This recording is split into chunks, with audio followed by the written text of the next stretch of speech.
Hypocrisy की भी कोई सीमा होती है, मतलब कि जो नशा मुक्ति के वॉलंटियर्स थे वो खुद ही नशेड़ी थे। यू बिलीव मी और नॉट, but this generation is one of the most hypocrite generation. Welcome to day 16 of making your first 100 watch videos. आज पीएम ने लॉन्च किया था नशा मुक्ति युवा विकसित भारत अभियान, और मेरा भी स्कूल उस चीज़ का हिस्सा था। मतलब कि उस पूरे सेशन में ना कुछ स्कूल्स जो थे वो सेलेक्ट हुए थे उस ऑनलाइन इंटरेक्शन सेशन के लिए, और मेरा स्कूल भी उसमें सेलेक्ट हुआ था। तो मैं भी उसमें इनवाइटेड था, गया था। तो मैंने उस चीज़ को प्रॉपरली एक्सपीरियंस किया, और मैं उसी एक्सपीरियंस के बेसिस पे अपने कुछ ओपिनियंस यहाँ रखने वाला हूँ कि मतलब कि आज की जनरेशन में आज के युवा को नशा मुक्ति ऑफ कोर्स कितना ज़रूरी है, कितना बड़ा फैक्टर है ये।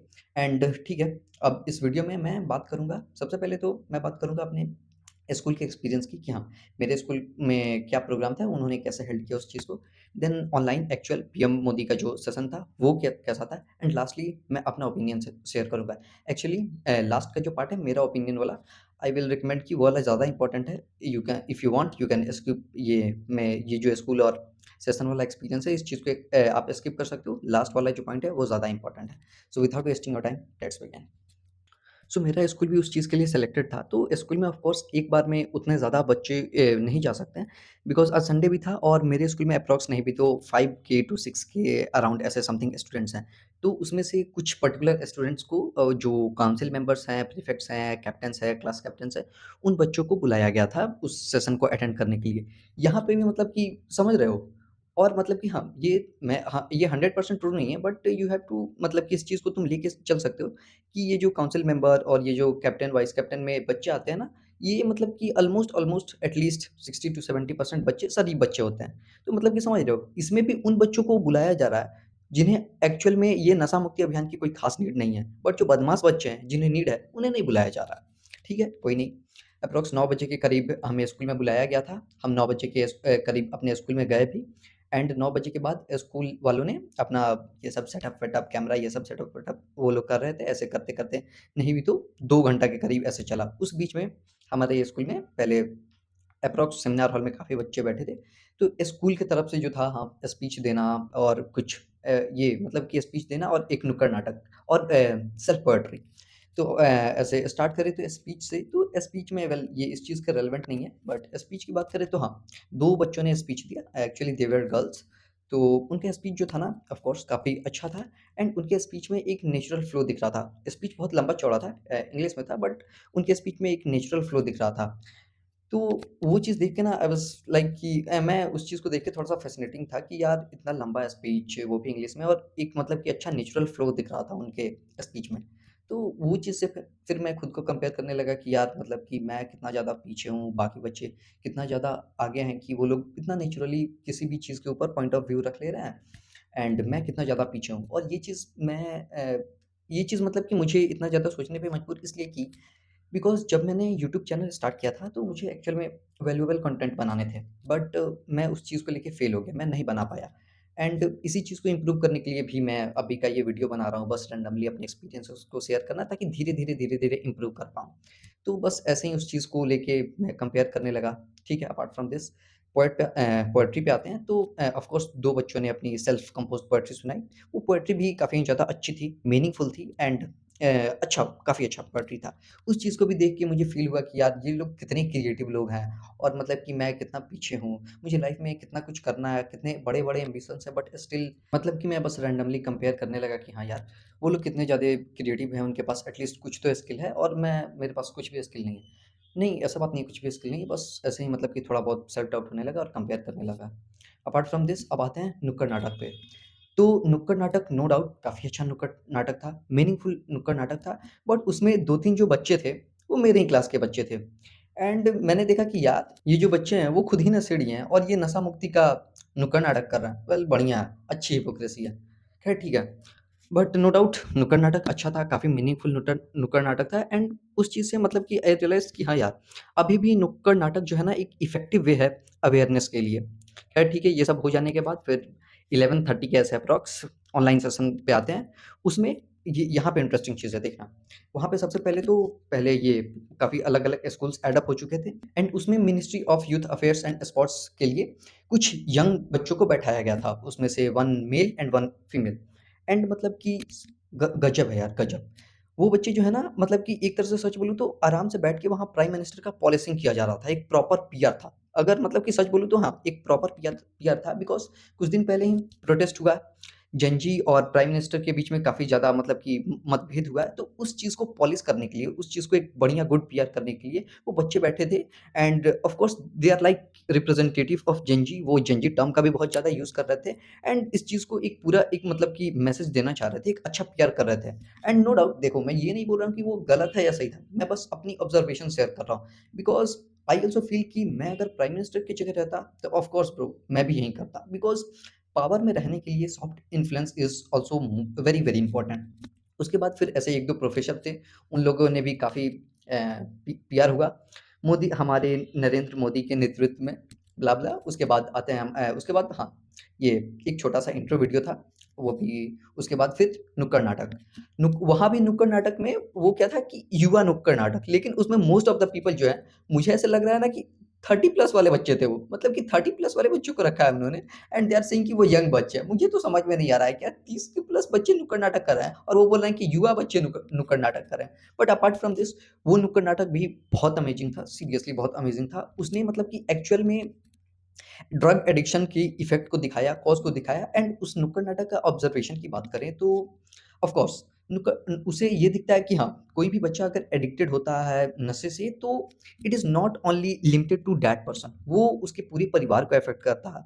उसके भाई-बहन एंड काफ़ी इमोशनल एंगल से भी वो एक नुक्कड़ नाटक बहुत ही अच्छा था। सीरियसली आई विल रिकमेंड कि आज के बच्चों को, आज के युवा को अवेयरनेस के लिए नुक्कड़ नाटक आई थिंक हर बच्चे को दिखाना चाहिए, या तो पेरेंट्स दिखाएँ या तो स्कूल वाले दिखाएँ, जैसे भी दिखाएँ, दिखाएँ। देखो, सच बोलूँ तो ये जेन ज़ी जो है ना, ये बहुत ही ज़्यादा हिपोक्रेट मतलब कि जनरेशन है। मानो या ना मानो, सच है। मैं खुद भी जेन ज़ी हूँ, इसलिए मैं जानता हूँ, इसलिए बोल रहा हूँ। तो आई वेरी वेल नो कि जो एडिक्टेड बच्चे हैं ना, वो ये नुक्कड़ नाटक देखने के बाद भी उनमें कोई ख़ास चेंजेस नहीं आने वाला। बट स्टिल शायद थोड़ा-सा काम कर जाए, शायद थोड़ा-सा जो ऐसे बच्चे हैं जो अभी-अभी उस चीज़ में इन्वॉल्व हुए हैं, वो बच जाएँ या फिर जो बच्चे अभी तक इन्वॉल्व नहीं हुए हैं एंड हो सकते हैं शायद वो बच्चे बच जाएँ। इसके लिए उस चीज़ को दिखाना बहुत ही ज़्यादा इम्पोर्टेंट है एंड सीरियसली नुक्कड़ नाटक बहुत ही ज़्यादा मस्त था, इफ़ेक्टिव था। उसमें काफ़ी ज़्यादा अलग-अलग एंगल्स को दिखाया गया एंड मल्टीपल चीज़ों को दिखाया गया। उसके बाद फिर आते हैं हमारे ऑनरेबल प्राइम मिनिस्टर, उन्होंने इस चीज़ को एड्रेस किया एंड उन्होंने नुक्कड़ नाटक के बारे में बताया। हाँ, ऐसे तो ऐसे जनरल पॉइंट ऑफ व्यू भी रखा कि हाँ, नशा मुक्ति अभियान लॉन्च किया है, तो उसके लिए क्यों इतना ज़्यादा इम्पोर्टेंट है, क्या करना है, कैसे होगा, कैसे हम लोग बच्चों को, हम अपने युवा को नशा से मुक्त कर सकते हैं, क्यों ज़रूरी है एक विकसित भारत बनाने के लिए। एंड वो नुक्कड़ नाटक की काफ़ी चीज़ों को बार-बार और रिपीट कर रहे थे और थोड़ा फंबल भी कर रहे थे। I know I may be wrong but मुझे ऐसा लग रहा था कि शायद आज टेलीप्रॉम्प्टर नहीं था। ख़ैर this was just a joke. तो मतलब कि इसका एक प्रॉपर समरी दूँ, छोटा-सा समरी दूँ तो उस पूरे मतलब कि नुक्कड़ नाटक से और उस पूरे सेशन से इस चीज़ पे एम्फसाइज़ किया जा रहा था कि इस पूरे अभियान में युवो युवा को ऐड करना मतलब कि यूथ का इन्वॉल्वमेंट बहुत ज़्यादा ज़रूरी है। पूरा एम्फेसिस इसी चीज़ पे था एंड ऑफ कोर्स ये सही भी है बिकॉज़ युवा खुद ही ऐसे तो मतलब कि कहने को कह सकते हैं कि यार युवा बच्चे हैं वो विक्टिम हैं। उनका इस चीज़ में उतना बड़ा इस चीज़ को सही करने में क्या रोल है? बट नहीं, आई ऑल्सो बिलीव कि हाँ, उनका ही बहुत बड़ा रोल है इस चीज़ को सही करने में। वो खुद ही युवा हैं, उनके चॉइसेस उन लो बच्चों को, इन युवा को अगर हम सही अवेयरनेस दें, तब जाके एक हम विकसित भारत बना पाएँगे और इस पूरे नशा मुक्ति पे हम मतलब कि इस चीज़ को एक सफल अभियान बना पाएँगे। अपार्ट फ्रॉम दिस अब आते हैं मैं अपने पर्सनल ओपिनियन पे आता हूँ। यहाँ से मज़ा आने वाला। तो सबसे पहले स्टार्ट कहाँ से करें? स्टार्ट करते हैं कि नशा से, एडिक्शन से स्टार्ट करते हैं। तुम्हें क्या लगता है कि ये ड्रग्स, स्मोकिंग, ड्रिंकिंग इतना मतलब कि एडिक्टिव क्यों है? एंड क्यों ऐसे एडिक्टिव हो सकता है? वेल मैं कोई ये रिसर्चर नहीं हूँ, मुझे खुद भी नहीं पता उतना ज़्यादा बट इतने दिनों में मैं खुद भी नहीं भी तो 4-5 साल हॉस्टल में रहा हूँ, तो मैं अपने एक्सपीरियंस के बेसिस पे बता रहा हूँ। मैंने काफ़ी बच्चों को दिखाया, इवन मेरे काफ़ी ऐसे अगल-बगल के जो दोस्त थे, मेरे रूममेट्स थे, वो खुद भी एडिक्टेड थे। वो खुद भी स्मोकिंग करते थे, ड्रिंकिंग करते थे, इवन अभी भी। तो मैं अपने ऑब्जर्वेशंस पे बताऊँगा कि why it is like that. मैंने जो चीज़ ऑब्ज़र्व किया and how I am different from that and how मतलब कि क्या कुछ ऐसे मेजर्स थे जो लिए जा सकते हैं। मैं अपने पर्सनल बेसिस से, पर्सनल एनालिसिस से बताऊँगा, जो आपको उस चीज़ से दूर रहने में हेल्प करेंगे, नशा से एडिक्ट होने में। तो सबसे पहले मैंने ये चीज़ ऑब्ज़र्व किया ना कि जो बच्चे नशा से एडिक्ट होते हैं या नशा के कॉन्टैक्ट में आते हैं, उनका लाइफ़ में ना एक मतलब कि कोई ख़ास पर्पस नहीं होता। ये हाँ, ये थोड़ा-सा ये क्या कहते हैं, स्पिरिचुअल साइड हो सकता है, बट जस्ट लिसन। मेरे पर्पस कहने का मतलब ये नहीं कि हाँ, कोई बड़ा पर्पस हो या समथिंग लाइक कि हाँ, एक प्रॉपर पर्पस हो स्पिरिचुअल टाइप, नहीं। बट उनके पूरे लाइफ़ में ना एक वॉइड होता।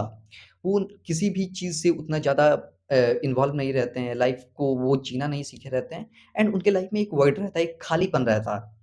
और फिर ऐसे जब खालीपन रहता है तो अगल-बगल के लोगों को देखते हैं और वो फिर गलत चीज़ों के साथ अट्रैक्ट कर जाते हैं। और फिर वो सोशल प्रेशर भी होता है। अपने अगल-बगल के बच्चों के देखकर कि हाँ, वो भी पी रहा है, तो वो वाली भावना आ जाती है कि हाँ, मैं भी इस चीज़ को पीऊँ। और इसका एक और फैक्टर है कि जो मैं मानता हूँ कि उन्होंने एक्चुअल हैप्पीनेस को और एक्चुअल मतलब कि उस चीज़ को एक्सपीरियंस ही नहीं किया। इसलिए उन्हें जो ये चीप चीज़ें हैं, एडिक्टिव चीज़ें, स्मोकिंग, ड्रिंकिंग, ये जब चीज़ें वो कंज़्यूम करते हैं तो उन्हें लगता है कि हाँ यार, इसी में असली मज़ा है। बट इन रियल सच बोलूँ तो उन्होंने एक्चुअल मज़े को एक्सपीरियंस ही नहीं किया है। उन्होंने अपनी लाइफ़ में कुछ क्रिएटिव नहीं किया है, कुछ क्रिएट नहीं किया है, अपने अंदर कुछ स्किल्स डेवलप नहीं किया है, जिससे वो खुद के सेल्फ वर्थ को जान सकें। ये बहुत ही ज़्यादा मेजर रीज़न है। अगर सिर्फ़ एक इस चीज़ पे अगर काम कर दिया जाए ना, तो मुझे लगता है ना कि हम मतलब कि बच्चों को ये नशा से दूर करने की ज़रूरत ही नहीं पड़ेगी। उनके अंदर खुद एक सही-गलत की समझ आ जाएगी और मतलब कि वो खुद ही नशा को चूज़ नहीं करेंगे। जैसे मैं अपनी बात करूँ तो मुझे कितना भी अभी कोई कुछ कर ले कि हाँ भाई स्मोकिंग कर लो, बहुत अच्छी चीज़ है, एक बार ट्राई कर लो, ड्रिंकिंग कर लो, बहुत टेस्टी है, ये वो ब्ला कोई कितना भी कुछ कर ले ना, तो I am not gonna drink और I am not gonna smoke अपनी लाइफ़ में कभी नहीं। मैं बहुत कॉन्फिडेंट हूँ इस चीज़ को लेके। मतलब कि मुझे करना ही नहीं है। सच बोलूँ तो मुझे मन ही नहीं करता है। क्यों करना है भाई? मुझे नहीं करता है मन, नहीं मुझे करना ही नहीं है ये चीज़। मतलब कि अंदर से वो क्यूरियोसिटी नहीं आती है। बीइंग ऑनेस्ट नहीं आती है वो क्यूरियोसिटी। एंड इसका अगेन मेन वही रीज़न है कि मैं ना बचपन से काफ़ी अलग रहा हूँ और मैंने एक्चुअल चीज़ों को काफ़ी ज़्यादा एक्सपीरियंस किया है। मैंने अगर खेला-कूदा है दिन में, तो खेलने-कूदने को भी काफ़ी ज़्यादा एक्सपीरियंस किया है। दोस्तों के साथ कभी घूमने गया हूँ, तो उस चीज़ को काफ़ी ज़्यादा एक्सपीरियंस किया है। जीवन में कुछ सीखने को काफ़ी ज़्यादा एक्सपीरियंस किया है। बड़े लोगों के साथ बैठने को, उनकी कहानियाँ सुनने को, इन सब चीज़ों पे कोई बहुत ही ज़्यादा और बहुत ही नज़दीकी से, बहुत करीबी से मैंने इस चीज़ को एक्सपीरियंस किया। एंड आई फ़ील लाइक कि इन सब चीज़ों में जो मज़ा है ना, खुद को जानने में, खुद को एक्सप्लोर करने में, अपने इंटरेस्ट के ऊपर रिसर्च करने में, इन सब चीज़ों में जो मज़ा है, अगर वो मज़ा, उस चीज़ का स्वाद अगर एक बार तुम चख लेते हो ना, यू विल बी लाइक कि ये जो नशा, ड्रिंकिंग ये सब करना है ना, ये सब चीप चीज़ें हैं। This all are just cheap dopamine जो मतलब कि तुम्हें नहीं चाहिए होगा, अगर तुम एक्चुअल में उस मज़े को एक बार एक्सपीरियंस कर लेते हो तो। मेरा ये मेन रीज़न था कि हाँ, इस वज़ह से मुझे कभी मन ही नहीं करता स्मोकिंग और ड्रिंकिंग करने का। अपार्ट फ्रॉम दिस मैं अपनी लाइफ़ से कुछ और रीज़न्स हो सकते हैं, जो मुझे ऐसा लगता है। ऑफ़ कोर्स थोड़ा ना बहुत तो वो कंट्रीब्यूट करते हैं। So let's talk about that. मैं मतलब कि मेरा ना शॉप है, तो ऑफ़ कोर्स बिहार से हूँ एंड गाँव का थोड़ा बहुत तो ऐसा होता है कि जब भाई दुकान है तो ऑफ़ कोर्स बच्चे भी दुकान में रहते हैं, तो मैं भी अपने दुकान में जाता था एंड मेरा एक प्रॉपर काफ़ी बड़ा जनरल स्टोर है। तो उसमें ऑफ़ कोर्स सिगरेट भी हुआ करता था, ड्रिंक तो नहीं सिगरेट हुआ करता था। तो मैंने खुद भी सिगरेट बेचा है लोगों को they come and they take even बच्चे भी दुकान पे आ जाते थे कभी-कभी, वो भी सिगरेट लेते थे। तो उस चीज़ से मतलब कि हाँ, ऐसे मैं एक्सप्लेन नहीं कर पाऊँगा कि डायरेक्टली क्या इम्पैक्ट है, बट आई फ़ील लाइक कि इस चीज़ को मैं एक कोट से रिलेट करना चाहूँगा। कहते हैं ना कि a drug dealer never take drugs. So I feel like कि हाँ, मेरे साथ भी वही चीज़ है कि मैंने इस ये सिगरेट को बेचा है ना, तो आई नेवर फ़ील लाइक कि हाँ, मुझे सिगरेट लेने की कभी ज़रूरत है। One reason. सेकंड रीज़न कि हाँ, वो चीज़ मतलब कि पहले आई फ़ील लाइक कि मैंने उस चीज़ के ऊपर उतना ज़्यादा ऑब्ज़र्व नहीं किया था। But now I feel like कि हाँ, उस चीज़ का भी थोड़ा ना बहुत मतलब कि इम्पैक्ट है और उस चीज़ को मैं एज़ अ एग्ज़ाम्पल यूज़ कर पाता हूँ कि हाँ, व्हाई मतलब कि इन सब चीज़ों को अवॉइड करना अपने लाइफ़ में क्यों बहुत ज़्यादा ज़रूरी है। तो ऑफ कोर्स यार मतलब कि आई फ़ील लाइक ये तो बहुत ही कॉमन सेंस है कि क्यों मतलब कि क्यों ही स्मोक करना है और क्यों ही ड्रिंक करना है। बिकॉज़ वी ऑल नो कि भाई स्मोक करेंगे तो उससे हमारा हेल्थ हेल्थ खराब होगा, ड्रिंक करेंगे तो हमारा हेल्थ खराब होगा। मुझे समझ में नहीं आता है कि ये जो लोग हैं, जो बोलते हैं कि हाँ भाई, हम अपने लाइफ़ को एन्जॉय कर रहे हैं। अरे भाई, तुम अपने हेल्थ को खराब करके कैसे अपनी लाइफ़ को एन्जॉय कर रहे हो? जस्ट टेल मी कैसे कर रहे हो तुम अपने लाइफ़ को एन्जॉय, जब तुम्हारा हेल्थ ही सही नहीं है? तो चलो इसका एक रियल लाइफ़ एग्ज़ाम्पल देते हैं। मतलब कि मेरे पड़ोस में वेरी क्लोज़ ग्रैंडफ़ादर मतलब कि दादाजी कहें तो। तो उनका तबीयत ना काफ़ी ज़्यादा बेकार है मतलब कि वो मेंटली भी थोड़े बहुत मतलब कि मेंटली उतने फिट नहीं हैं। फिजिकली भी उतने फिट नहीं है और मेंटली भी फिट नहीं है। ऑफ कोर्स अगर कोई आदमी मेंटली फिट नहीं है तो फिजिकली उतना ज़्यादा फिट कैसे रहेगा? एंड इसका one and only reason is drink. उन्होंने अपनी जवानी में इतने ज़्यादा ड्रिंक पिया है ना, इतना ज़्यादा उन्होंने ड्रिंकिंग किया है कि जब एक बार डॉक्टर के पास वो मतलब कि हाँ, उनकी तबीयत खराब हो गई थी। वो जब डॉक्टर के पास गए, तो डॉक्टर ने एक नशे की मतलब कि वो होता है ना कि ये सुन्न कर देना, उस चीज़ की जब इंजेक्शन दिया डॉक्टर ने, तो डॉक्टर इज़ लाइक कि ये तो असर ही नहीं कर रहा है। इसका मेजर रीज़न ये है कि इन्होंने अपनी ज़बान में इतने ज़्यादा ड्रग्स और ड्रिंक ले रखे हैं कि ये ड्रग जो मैं ये सुन्न करने के लिए दे रहा हूँ, ये असर ही नहीं कर रहा। मतलब कि समझ रहे हो उन्होंने अपनी जवानी में कितना ज़्यादा ड्रिंक किया होगा। एंड वो ऐसे 6 भाई थे, तो उनसे एक जो बड़े भाई हैं, जो उनसे 2-3 बड़े भाई हैं, अगर तुम उनको देखो, they are very fit and fine. वो उस एज में भी they go for cycling, they do a lot of physical works and they are fit, very fit. But ये छोटे भाई हो गए, ऐसे देखा जाए तो इनका उम्र तो कम हुआ, इनको ज़्यादा फिट रहना चाहिए, but he is not fit. मतलब कि मेंटली भी नहीं, फिजिकली भी नहीं। एंड इस चीज़ का सफरिंग जो है ना, वो पूरे घर वालों को सफ़र करना पड़ता है इस चीज़ को। वो अपने यंग एज में थे, तो उनकी वाइफ़ को यानी दादी को एंड उनके ऑफ कोर्स सन्स को, बेटे को, पूरे परिवार को कहीं भी मतलब कि ड्रिंक कर जाना, रोड पे गिर जाना, फिर बच्चों को टेंशन और फिर मतलब कि ओल्ड एज में तो ये सब प्रॉब्लम और ज़्यादा बढ़ जाता है। बिकॉज़ जब आदमी मेंटली फिट नहीं है, फिज़िकली फिट नहीं है, तो उसके हर एक बेसिक टास्क को भी पूरे मतलब कि फैमिली वाले को टेक केयर करना रहता है। इवन बेसिक टास्क जैसे टॉयलेट, वॉशरूम, ये सब बेसिक टास्कों का भी ध्यान रखना पड़ता है। तो जस्ट इमेजिन कि सिर्फ़ ये ड्रिंकिंग, स्मोकिंग कितना ज़्यादा बुरा है कि तुम्हारे पूरी लाइफ़ स्पैन को और तुम्हारी पूरी ज़िंदगी को बर्बाद कर सकता है। बस यही एक मतलब कि बेसिक रीज़न था कि why I will never drink in my life. मैं अपनी लाइफ में तो कभी मतलब कि नशे नहीं करूँ। आई विल नेवर स्मोक और ड्रिंक इन माय लाइफ। सो आज के लिए इतना ही, मिलते हैं अगले एपिसोड में। Till then keep hustling and keep growing.